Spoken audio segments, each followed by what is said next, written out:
What's going on, you guys? My name is Alex Ramos, and today, man, we got something a little bit different to talk about, my friends.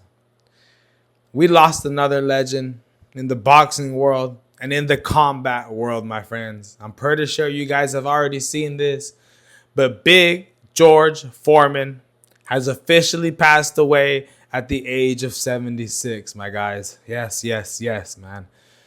Oh, man, an absolute legend when it comes to the sport of boxing, when it comes to the history of boxing, when it comes to heavyweight division boxing, when it comes to some of the biggest fights to ever take place in boxing history.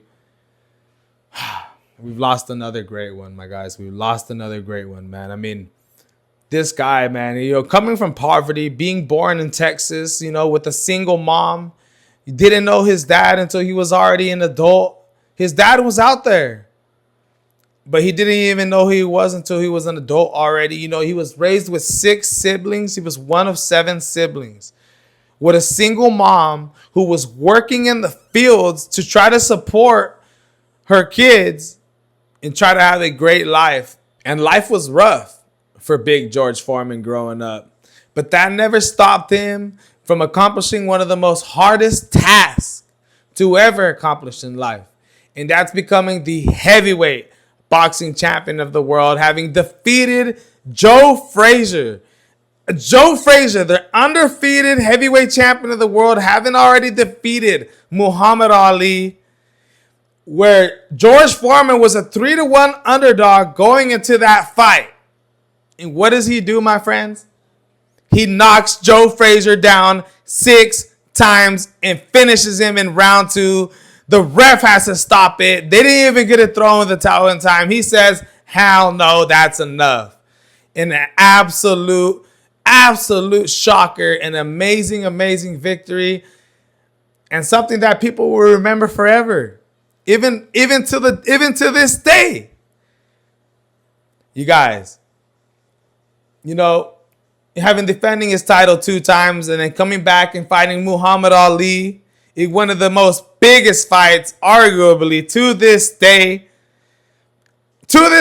one of the biggest fights, you guys. As you guys can see, the Rumble to the Jungle, in an absolute battle, in an absolute war, where this fight has been remembered for ages. Not every single fight, you guys, gets remembered throughout history of boxing. But this is one. As you can tell, I just bought this shirt about a week ago from Shoe Palace, and they're still promoting this type of stuff and these type of fights. Man, after he retired, a couple years after losing to Muhammad Ali, he ended up becoming a pastor in an absolutely beautiful fashion. I mean, turning your life to God, man, for anybody, I'm not here to speak about that, but it's good, and it's just good to see that he went that way. And now that he's passed on, I'm just glad that he was happy and that he believed in something. And it makes me feel better about it. And I'm absolutely just proud of Big George Foreman for being able to accomplish what he's accomplished in life. Being the bad guy in boxing, completely switching his life around, becoming an absolute hero throughout the whole world, coming back to heavyweight boxing and becoming the oldest heavyweight champion in the world at 45, 2 months away from turning 46. I mean, doing something that has never been done before.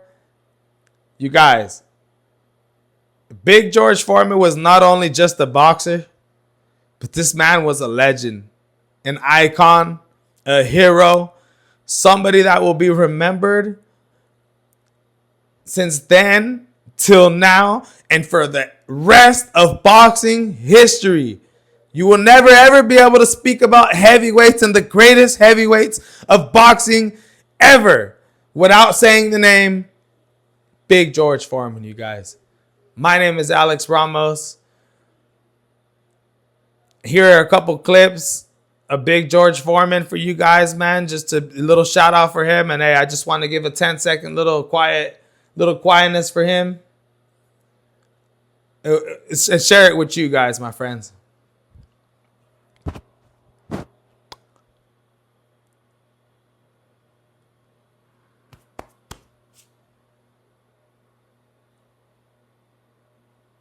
Hey, we'll forever love Big George Foreman, my friends. My name is Alex Ramos. This is the MMA Boxing Addicts channel. RIP Big George Foreman. I'm out, my friends. And he had a trainer, Dick Sadler, tiny by comparison to Foreman, and Sadler would hang on to the heavy bag, but Foreman would hit this bag. Sadler would just literally be picked off his feet. Foreman hitting the heavy bag is one of the more prodigious sights I've had in my life. It seems to me that of all the people I've seen hitting heavy bags, including Sonny Liston, no one ever hit it the way Foreman did.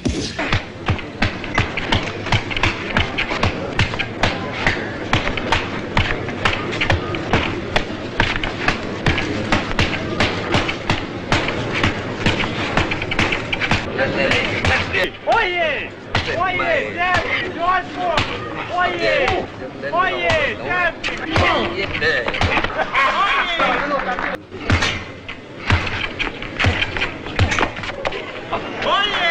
Joe Frazier. I think Joe is hurt.